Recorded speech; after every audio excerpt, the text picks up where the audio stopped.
Hi, my name is Patrick Murphy. I'm the founder and co-founder of Live Local, and this is my partner. Hi, I'm Jamie Harasco, and I'm also the co-founder of Live Local. All right, Live Local is coming up this weekend down in Newport, Rhode Island. It's at the Quaker Meeting House Field, right there downtown. You can't miss it, right at the intersection of... Right across from Mission. Right across from Mission.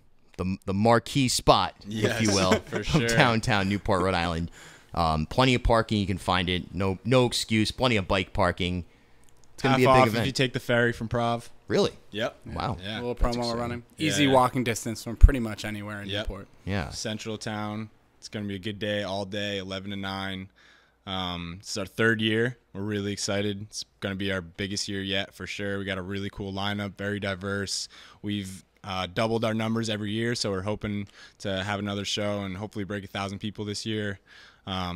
It's really about celebrating the culture of Newport and the surrounding Rhode Island area. That's why it's called Live Local.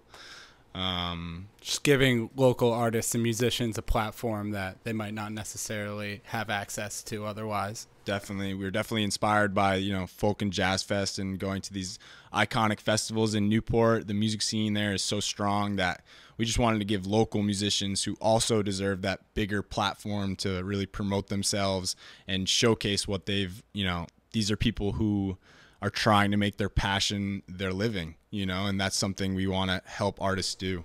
And we had kind of talked to you about it, Bill. Like, a lot of these people are working day jobs to support themselves, and while music and artistry might be their passion, it's kind of hard to make that side hustle your main hustle, you know? Definitely. And, we know more than anyone, I'm a bartender, I'm a photographer, I run an art gallery, and I put on a music and arts festival, and there's no breaks. You have to hustle, especially this is the time, it's summer here in Rhode Island. If you're a real local, you're probably just working for the whole summer. It's not vacation time. Exactly. This is the true grind time, and these people that we're showcasing are also grinding, and they're taking the one day off a year to showcase their passion. And it's going to be a great day. We're really excited about it. Yeah, and that's again coming up this Saturday, July 20th. That's the right date, right? Yep. July, all right, July awesome. 20th. Yep. Beautiful. And in downtown Newport. Let's go over the history of the festival before we get into the lineup. And, I'm curious about the relationship you have with the city, because putting on an event in a place like, well, not a place like in Newport, I know is extremely challenging. Yeah, sure. You have a lot of just ordinances to contend with, certainly on the sound side.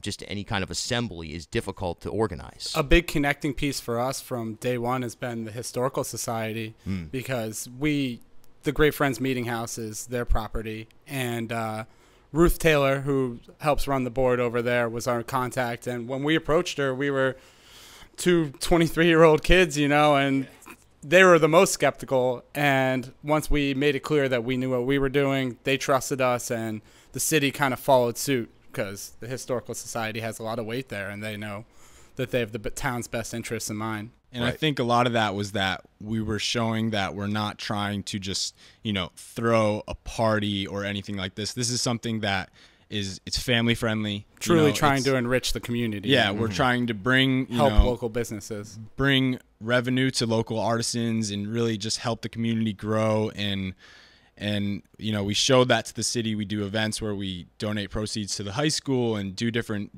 events just to bring this sense of community back to Newport, because it is dying a little bit with gentrification and houses. The market right now is so high. Rental market's tough, and it's out of control. It's in crazy. Newport. Yeah, let's be real. like myself, I'm a third generation Newporter, and so I've seen a lot of different stages of it. And where it's going now, it's kind of sad. Like where my shop is in the 5th Ward.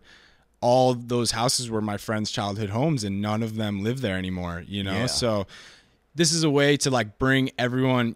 Rich Willis, who's our liquor sponsor from Point Wine and Spirits, he talked to me about it after the first year. He's like, I haven't seen all of these people in one place since high school. So it's really cool to just bring everyone, all these people, all the vendors know each other by name. Before anyone walks in with a ticket, there's over 300 people there, all who are grown up to each other. It's so grassroots, like we're all neighbors and we all grew up together, and it's really just cool to bring that together and showcase that to people who aren't from Newport, who think that it's just mansions and sailboats and whatever their stigma of Newport is. This really showcases the true intertwining of what Newport really is. Yep. And speaking from the outside in, I'm not originally from Newport. I'm from Newtown, Connecticut, and I went to school up at Salve and studied marketing there, wanted to get into music. And I was one of those people that hadn't really seen this undercurrent of culture in Newport. And so I think that this is a great way to show people from out of town as well what Newport is really about. And nothing against, the tourism industry of Newport. Discover Newport's awesome. It's a beautiful place, and people come to see that.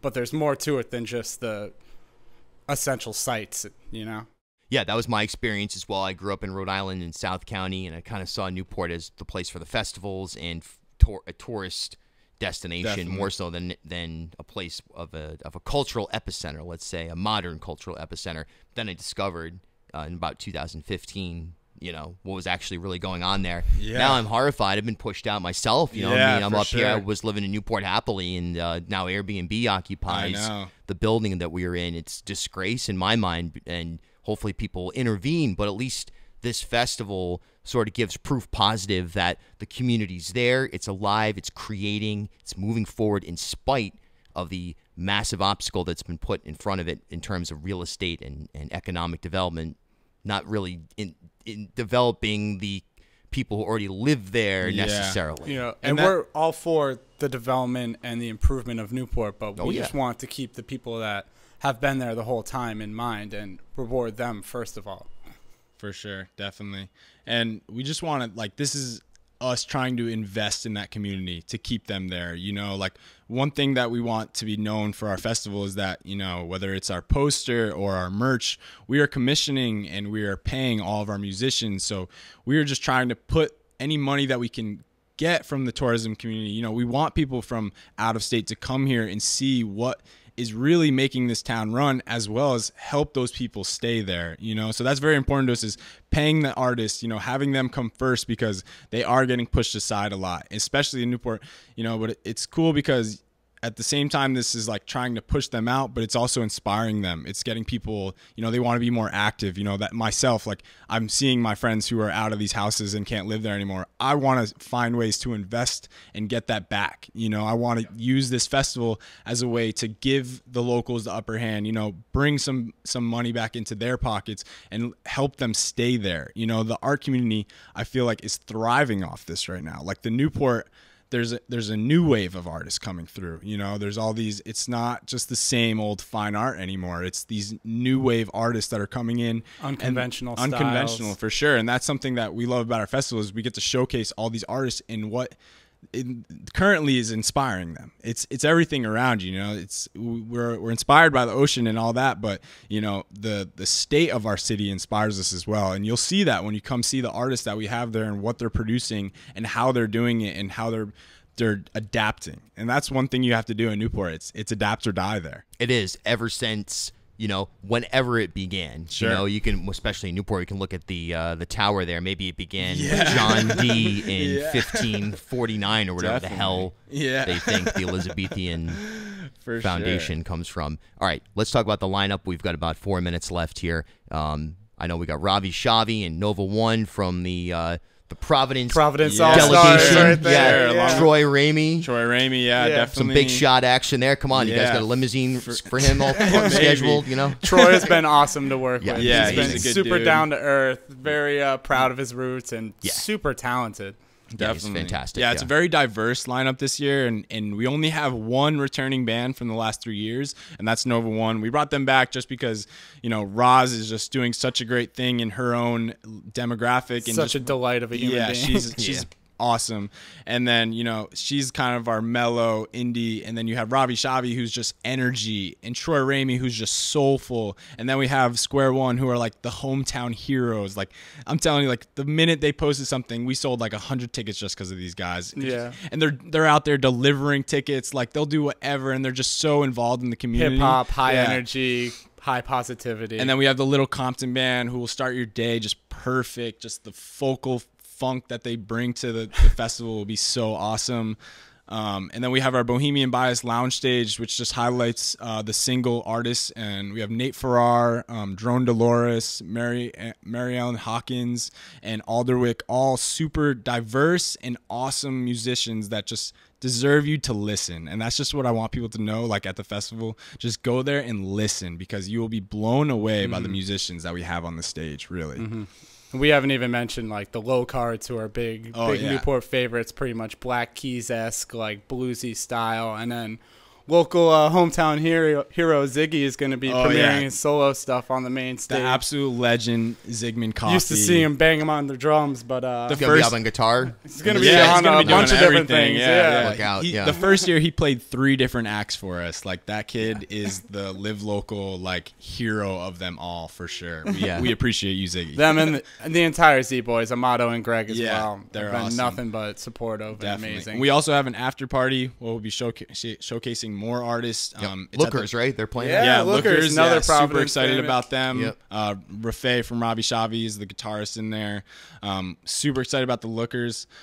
We also have the Innkeepers. Like they're a local funky 3-piece band. Jeff. Cool. Yeah, Jeff is awesome. Awesome. And then we have Jesse the Tree and the Tree People. I love Jesse. I the know. Tree. I'm He's one of my super favorite stoked. artists in Providence. I know. I saw him at a show that Elevated Euphoria put on in New Bedford, and I was honestly just like blown away. His vibe, everywhere, the way he dances. He was up there with no shoes on. He was he's such good energy. We're super stoked about that. He's performed here a couple of times. Oh yeah, yeah, it's been great. Yeah, he's awesome. That'll be at the Parlor directly after the festival. You can walk over there. 200 Broadway, right there. The big there marquee. Can't miss it. Exactly. Half off with Potted your Live plants. Local wristband, so come straight over. Don't hit your head on the potted plant like I often do as you enter.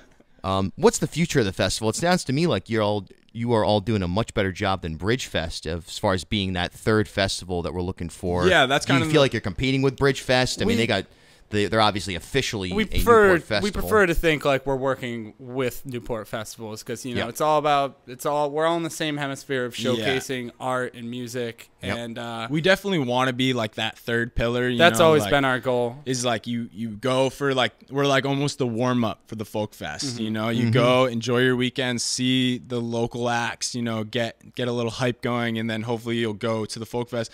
And honestly, one of our goals is to hopefully showcase these artists and that they get maybe picked up one day by the Folk or Jazz Fest, because a lot of these artists are very fitting to be on there. Like, they would do very well on those big stages, and that's what we want for them. We want any artist that comes through here to hopefully be seen, heard, and hopefully be able to showcase their talent all around the world. That's the ideal, is it's live local but think global all the time.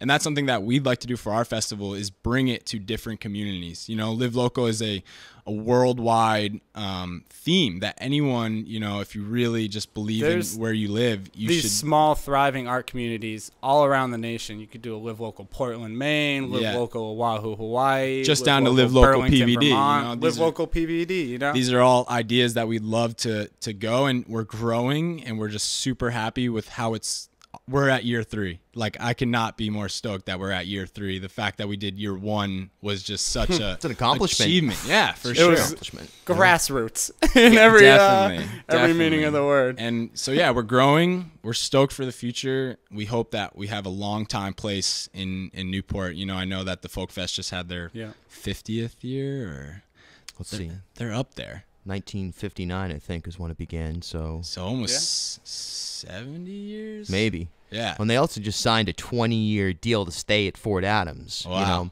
And don't forget, they also have that third weekend in their contract, so they have an extra weekend. Perhaps that's where Live Local will live one day. We like our location right now. It's super centrally located. We're filling that out perfectly. So I think for now we're gonna keep going with what we know and what we've been good at. But we're always open to collaboration. For sure, and we'd love to grow. That's always the idea, is just keep growing, and hopefully that sticks around. 10 seconds. Tickets are available at the door. Where else? LiveLocalMPT.com, King's Lens and Friends, and Mission Newport. Gentlemen, thank you for having us, Bill. Real Thanks, pleasure. Bill.